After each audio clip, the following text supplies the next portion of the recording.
Hi, welcome back to the Pat Smoker's Bible. My name is Zion. I'm the author of the Pat Smoker's Bible, which contains the prophetic book of Zion, where I get my name and authority. Now, we are talking part 10 of the 21st chapter of the Pat Smoker's Bible, which is the 18th chapter of the book of Zion. Today, I'm going to take up where I left off in the middle of the dissertation. So, Zion is the little sister of Israel. And Israel has taught her right from wrong.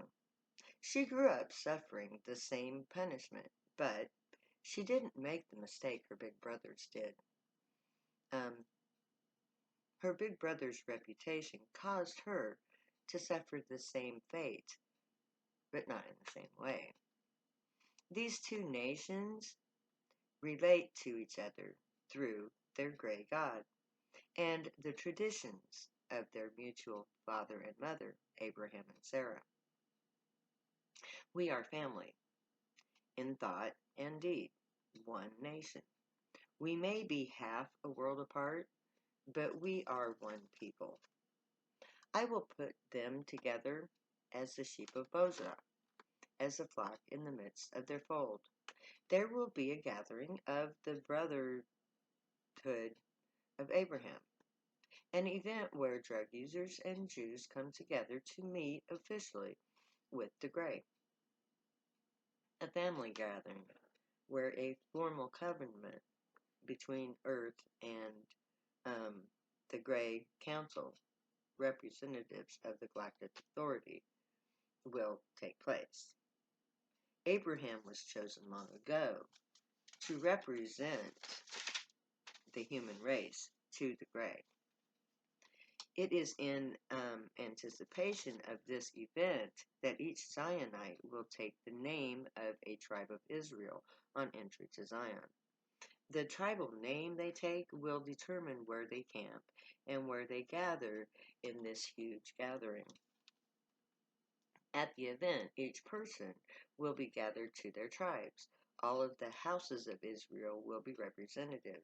On that day, both nations will truly be one.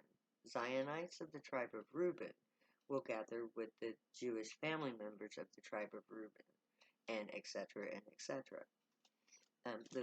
The priests will all, of course, be in the tents of the Levites. They shall make a great noise by reason of the multitude of men gathered together in one place, all of one family, Israel and Zion. Now, the number of Israelites alone would be rather unimaginable. But to gather together in one place all of the drug users, now that would be pretty damn phenomenal. And to bring both of these people to one place, the noise would be deafening. And this is the kind of event that we're talking about. Psalms 107, 9 to 11, Zion 18:32 to 34. For he satisfieth the longing soul, and filleth the hungry soul with goodness. Such as sit in darkness and in the shadow of death, being bound in affliction and iron, because they rebel against the word of God, and condemn the counsel of the Most High. This Psalms says that he, being the Grey, will satisfy the longing soul and fill the hungry soul with goodness.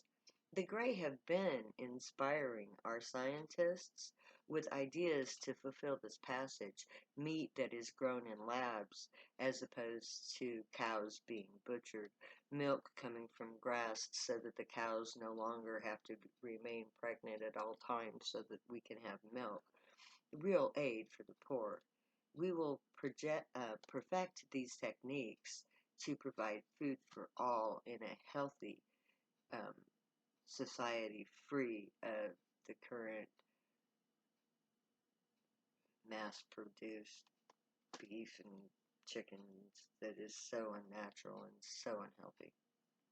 In Zion, the business of the guild is to provide basic needs, food, clothing, shelter, energy, water, all of the life-sustaining needs are given to the people through the guilds for all of the people's sake.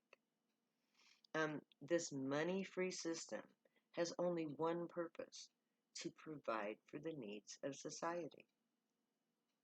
And without the motivation of greed to encourage inferior materials, our products will be healthy, using the best quality materials.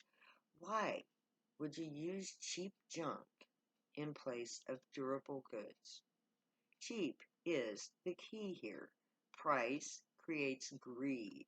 Greed creates shortcuts and fillers, chemicals that do harm but provide profit to the corporations.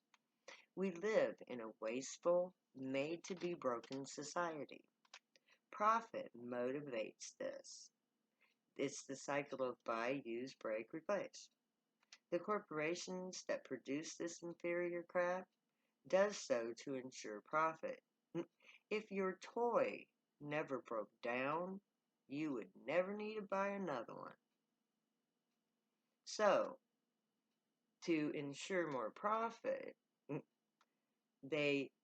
this mentality forces them to make shit to break. And this make it to break it society is killing us. And make no mistake about this, without gray intervention, we cannot survive what is coming. We do not have the time to save ourselves. Even if all manufacturing stopped this very moment, it wouldn't matter. The governments have allowed the corporations to destroy our atmosphere in the name of money. I am here because it's already too late. I am put in charge of this planet because if I do not take control, we will all die. There is no future for your children without the gray.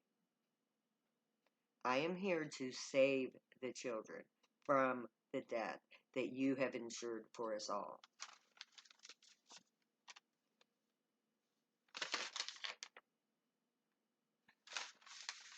Such as sit in darkness and in the shadow of death, being bound in affliction and iron. See what I mean? In the shadow of death. We are in the shadow of death. Climate change is a death sentence. The buildup of heat will create a firestorm. Death looms over us all, especially our children. So, we are doomed without help. The gray have the help. We just have to ask them to come and help us. For our children's sake. I stand ready to ask officially. We may be doomed alone, but we are not alone. We have help. The God of the earth hears our cries and has already provided aid for us. But they have chosen not the wealthy and powerful governments, nor have they chosen the many religions that claim that right. Instead, they came to the poorest, the most oppressed people on the planet. The people who are bound in iron for nothing more than choosing to have a good time with their friends. It's the ultimate irony that the people bound in iron are bound because they rejected God, and in so doing, rejected their own destiny as interpreters for the gray, who just happen to be the true gods of the human mythology, as it states in verse 11, because they rebel against the word of God and condemn the counsel of the Most High. My people did themselves great harm by rejecting the Torah, but it wasn't the Torah that they really rejected. It was the Christianized Bible that they rejected, and that was necessary. The Torah, however, was not meant to be rejected. It was our history. We rejected our identity when we rejected the Old Testament. The Bible is a twofold book, the Old Torah and the New Testament, which is false. You cannot reconcile the two books. I tried. They contradict each other. The Torah is true. The New is a fable told by Saul, a false prophet. I was raised with the King James Version of the Bible. That's the book that I knew, and that's the book that I used to write this. But I reject the New Testament. That Jesus was a conglomerate of ancient deities. Jesus Christ is a lie. Jesus was a Jew. The Torah rules. Even so, I used the King James Version to write this book. I did so because, as false as it is my family's Bible. I'm related to King James. He is a distant uncle. I'm related to King Henry VIII. So I am using the book of my family. But it's the interpretation of the Torah that I use. The language is proper to my task. It was translated in these words to be clear about my people. It uses my own language. Still, the Zionite people rejected the falseness of the New Testament because they could see its contradictory nature to the older Torah. I won't go into the many contradictions between the two testaments. That too is another book that should be written. I and my scribes, the priests, will write this book and publish it worldwide. But the rejection of the false new book didn't nullify the truth of the Torah. When we rejected the Torah, i.e. the Old Testament, we rejected the gray, whose ruling body is the counsel of the Most High. If we had rejected only the false New Testament, we would have been able to learn of our own true nature. Our true name would have been revealed, and we would not have let the society we live in destroy our atmosphere. We messed up big time.